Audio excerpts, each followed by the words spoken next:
So it's your Grandpa Graham again, and I am reading you stories. And I'm going through these. Boy, you can't see my eyes, can you? I'm going through some fairy tales that I want to read to you. And a lot of these fairy tales are pretty scary. Now, a lot of them come from Germany, and Germany can be a scary place.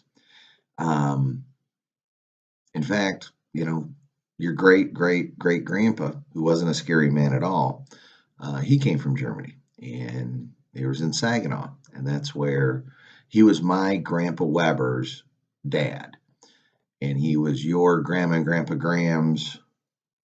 He was Grandma Graham's, your Grandma Graham's grandpa.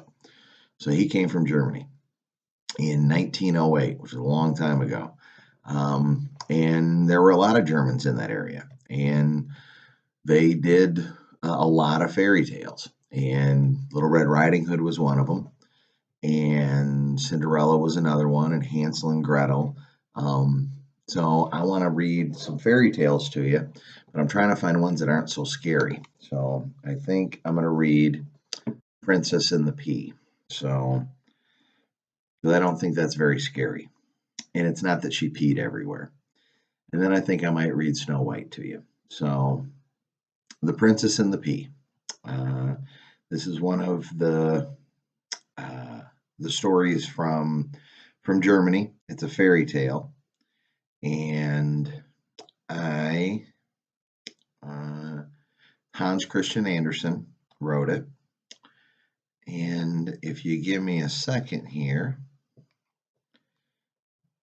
I'm going to pull it up and tell you all about it. So, The Princess and the Pea by Hans Christian Andersen.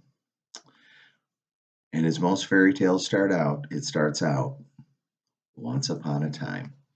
There was a prince who wanted to marry a princess, but she would have to be a real princess. He traveled all over the world to find one, but nowhere could he get what he wanted. There were princesses enough, but it was very difficult to find out whether they were real ones. There's always something about them that was not as it should be. So he came home again and was sad, for he would have liked very much to have found a real princess. One evening, a terrible storm came on. There was thunder and lightning, and rain poured down in torrents. Suddenly, a knocking was heard at the city gate, and the old king went to open it. It was a princess standing out there in front of the gate.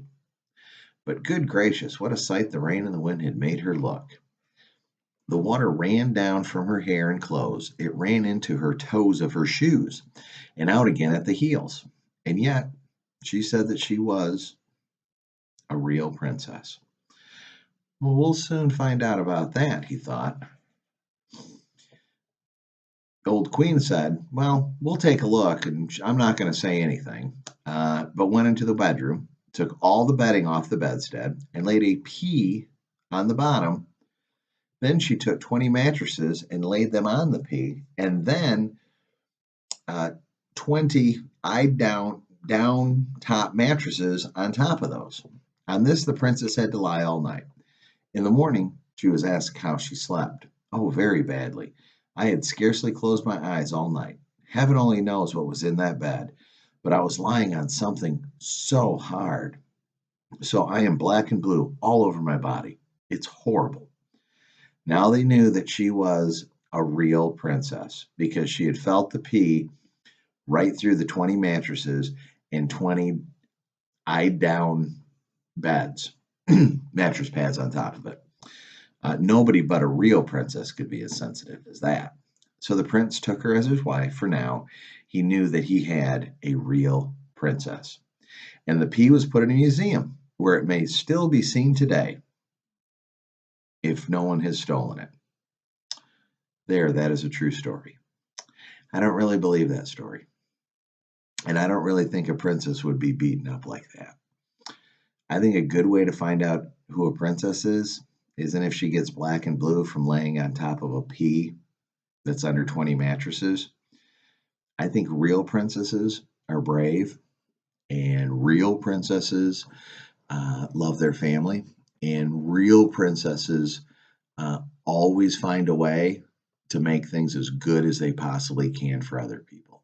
So that's my story, and good night.